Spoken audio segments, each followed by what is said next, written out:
투자텔미 이어가겠습니다. 투자에 도움이 될 만한 아이디어와 자료 텔레그램에서 오늘도 열심히 찾아왔습니다. 지금부터 공유할게요.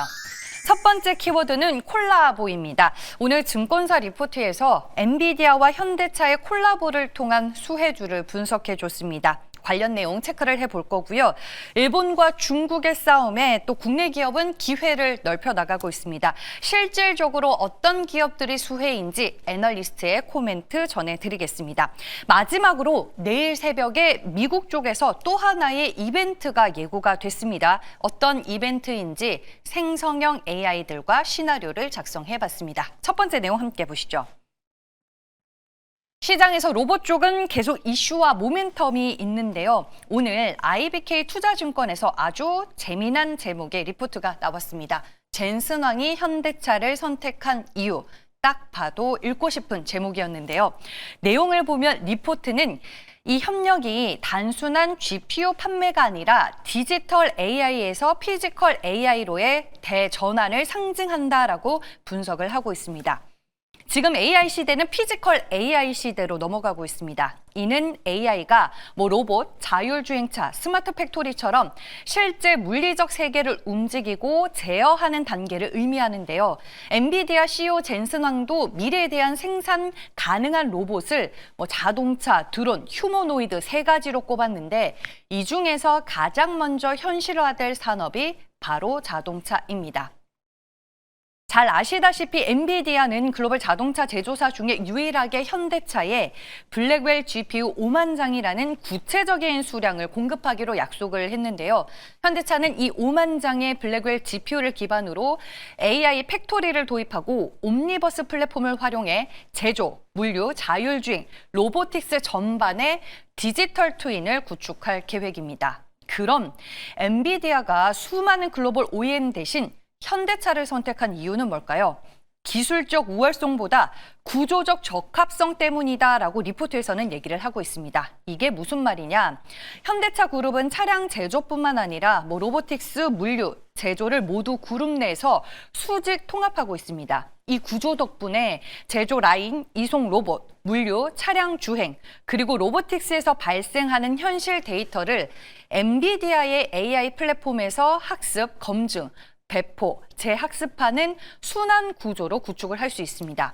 그래서 현대차도 이번 협력을 통해 단순한 제조 기업에서 피지컬 AI 기업으로 전환하는 방향성을 명확하게 보여줄 것으로 기대가 되고 있고요. 현대차와 더불어 리포트에서는 현대 오토에버를 수혜주로 꼽고 있습니다. 그 이유에 대해서 이제 설명을 드리면 현대 오토에버가 이 과정에서 공장, 로봇, 차량, 클라우드를 하나로 묶는 디지털 운영체제, 그러니까 OS를 구축하고 운영의 핵심 축을 담당하고 있기 때문입니다. 리포트에 첨부된 표 같이 한번 보도록 할게요. 피지컬 AI 인프라 구조에서 그렇다면 현대 오토에버가 어떤 역할을 하는지에 대해서 이 표는 한 장으로 설명을 하고 있습니다. 쭉 읽어보면 현대 오토에버는 AI가 그룹 전체에서 돌아가게 만드는 운영체제이자 디지털 뼈대를 구축하고 있다라고 볼 수 있겠고요. 그룹의 대규모 AI 투자에 따른 구조적 수혜가 가장 확실하다는 걸 보여주고 있습니다. 그리고 하나의 기사 더 보도록 할게요. 단독 기사이기는 합니다. 하지만 취재에 따르면 보스턴 다이내믹스가 지난 10월 로보티즈 액추에이터 부품 700여 개를 공급받은 것으로 확인이 되고 있습니다. 이 기사를 통해서 우리가 파악할 수 있는 행간은 이 차세대 휴머노이드 뉴 아틀라스가 수십 대 양산이 되고 있고, 그리고 휴머노이드 개발과 실증 속도가 빨라지면서 이 관련 부품 수요도 확대가 되고 있다. 이 두 가지가 아닐까 싶고요. 초기 양산 시기에 가지는 특징적인 부분들도 여러분들 투자 전략을 세우실 때 참고하시길 바라겠습니다. 현대 오토에버와 로보티즈 두 종목의 주가 흐름 확인해 볼게요. 네, 오늘 이 리포트 덕분일까요? 급등세가 나와주면서 11월 전고점을 향해 다시 돌진을 하고 있습니다. 현재 구간에서도 두 자릿수의 강한 주가 흐름 유지를 하고 있고요. 로보티즈는 이 기사가 나옴과 동시에 순간적으로 주가가 10%에 가까운 급등세를 보여줬습니다. 상승폭이 좀 축소가 되더니 다시 오후장 들어서 힘을 내주며 6% 넘게 오른 24만 5,500원을 지나가고 있습니다. 다음 두 번째 내용 이어가 보겠습니다. 어제 일본이 중국향 포토레지스트 수출 금지를 검토하고 있다는 외신 기사가 시장에서 화두가 됐었죠. 오늘 애널 코멘트가 많이 나왔는데 그중에 하나 같이 보겠습니다. DS투자증권이고요. 먼저 이제 중국 쪽의 상황을 살펴보면 중국 파운드리나 메모리 업체들은 이미 미국의 EUV 장비 및 첨단 장비 도입 규제로 힘든 상황입니다. 근데 여기에 포토레지스트 공급까지 불안해지면 중국 업체들은 이중 타격을 받을 수밖에 없습니다. 특히나 선단 공정 진척 속도와 이 고부가 메모리 제품 양산 속도가 더욱 느려질 수밖에 없는데 이렇게 되면 삼성전자와 SK하이닉스를 포함한 한국 반도체 기업에게는 기회가 됩니다. 그 안에서 소재 기업들은 일본이 쥐고 있는 EUV용 포토레지스트를 당장 대체하기는 솔직히 어렵다고 합니다. 아직 기술력과 생산 능력 격차가 크기 때문인데요. 다만 이 노광 기술에 사용이 되는 엑시머 레이저 등 레거시에서 미드 노드용 포토레지스트나 그 주변의 핵심 케미칼, 예를 들면 세정제나 식가격 분야에서는 국내 기업들이 일본산 대체제로 시장 점유율을 조금씩 얻어가는 그림을 그려볼 수 있겠습니다. 결론적으로 이들 소재주는 반도체의 공급망 리스크에 대한 대체제 스토리를 통해서 밸류에이션 리레이팅을 기대해 볼 수 있겠고요. 대표적인 수혜 기업을 또 DS투자증권에서는 분석을 해줬습니다. 같이 볼게요. 어제 일단 주가가 강했었던 종목들 위주고요. 총 5개 종목으로 정리가 되어 있는데 먼저 동진세미캠은 이미 포토레지스트를 중국향으로 공급을 하고 있고요. SNS텍은 중국 반도체 블랭크 마스크 시장 점유율이 이미 40%입니다. 한솔케미칼은 이 과산화수소와 프리커서의 각각 매출 비중이 20%인데 중국향으로 발생을 하고 있고요. 솔브레인은 에천트와 슬러리를 중국 쪽에 공급할 가능성이 있다고 합니다. 마지막으로 워닝 머티리얼즈는 에치가스를 포함한 특수가스 분야에서 중국 고객사와 컨택 중인 것으로 확인이 되고 있습니다. 어제 일제히 급등세를 보였었던 종목들인데 오늘은 주가가 좀 쉬어가고 있습니다. 현재 얼마나 하방 압력을 받고 있는지 볼게요.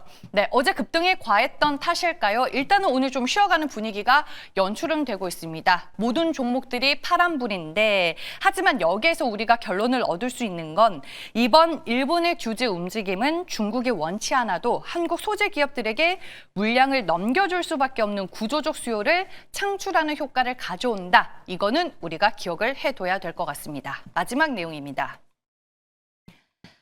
네, 보시면은 X에 올라온 글인데요. 계정은 글로벌 자본시장과 경제 동향에 대한 논평 그리고 분석을 제공하는 금융뉴스 레터 매체였습니다.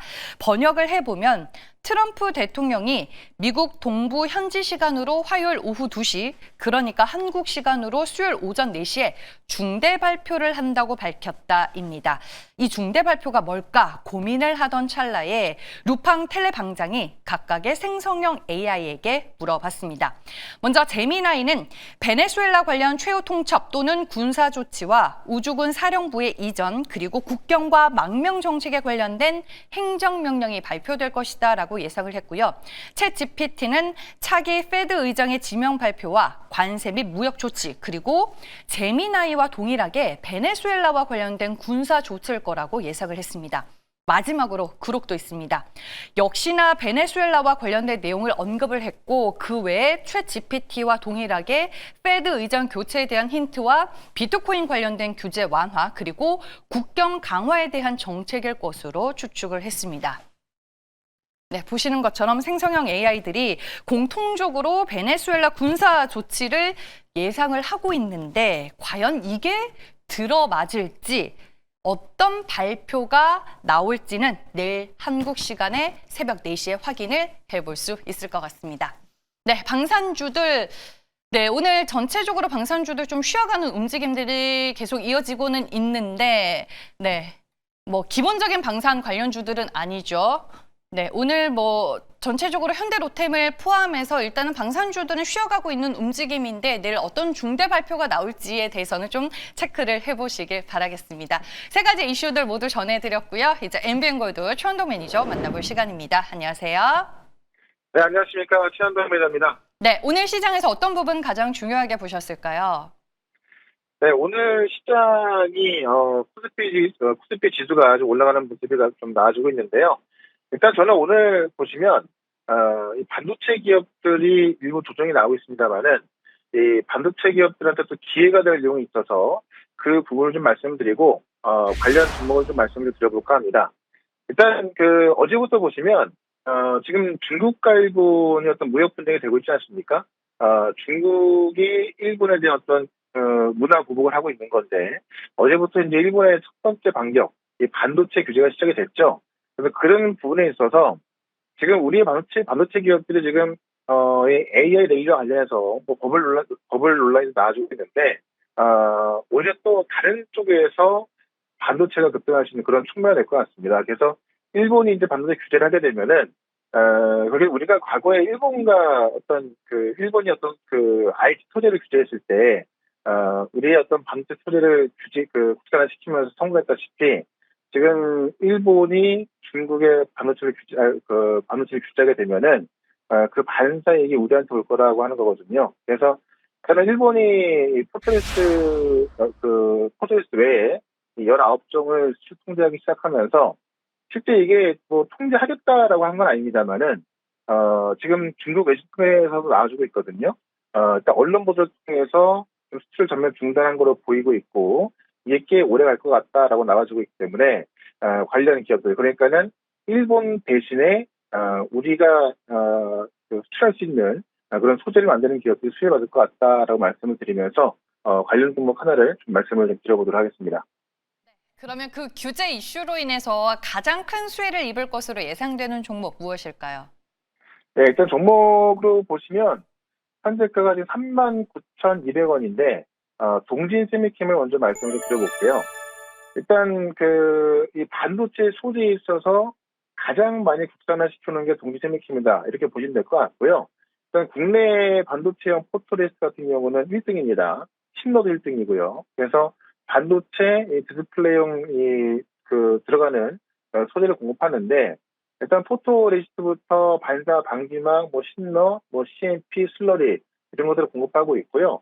일단 TSMC 향의 황산용 공장 건설까지 해서 이 건설을 또 확장하고 있습니다. 그래서 소재 쪽에서는 워낙에 또 이제 어떤 막강한 힘을 좀 키워나가고 있다라고 보시면 될 것 같은데 최근에는 반도체 핵심 소재인 이 ABF 필름이라고 있거든요. 이 패키징 공정에 들어가는 필수적인 절연 소재인데 이게 그동안은 일본의 아지노모토가 전 세계 시장을 독점하고 있던 건데 이 일본 기업이 독점하고 있던 이 ABF 필름을 국산화 테스트하고 있습니다. 그래서 이 부분도 강점인데요. 일단 중국과 일본의 어떤 소재 이 전쟁 중에서 어떻게 보면 그런 수혜도 있겠습니다만은 그 외에도 기본적으로 이 삼성의 파운드의 최전방으로 공급할 수 있는 기업이거든요. 그러니까 삼성전자 테일러 파운드의 공장까지 위치하고 있어서 PR 신너라든가 이런 소재를 공급하고 있습니다. 그래서 이 삼성의 테일러 공장에 쓰기도 하고 그런 과정에 이제 삼성의 파운드가 이제 원활하게 돌아가기까지 약간의 시간이 걸릴 수 있는 건데 그런 과정에 있어서 좀 더 빨리 올라갈 수 있는 그런 촉매가 이제 일본이 중국의 반도체 소재를 좀 제조하기 시작하면서 오히려 좀 빨리 올라갈 수 있는 건 촉매가 됐다라고 말씀드리면서 일단 목표가는 5만 원까지 말씀드리고요. 손절가는 34,000원으로 말씀을 좀 드려보도록 하겠습니다. 네, 알겠습니다. 오늘도 시장에서는 바이오 헬스케어 쪽의 주가 분위기 상당히 뜨겁습니다. 그중에 오름 테라퓨틱을 소개해 주셨는데 오늘 리뷰 필요할 것 같아요. 네, 제가 지난주에도 이제 오름 테라퓨틱 바로 말씀을 드리고 급등하고 있는데요.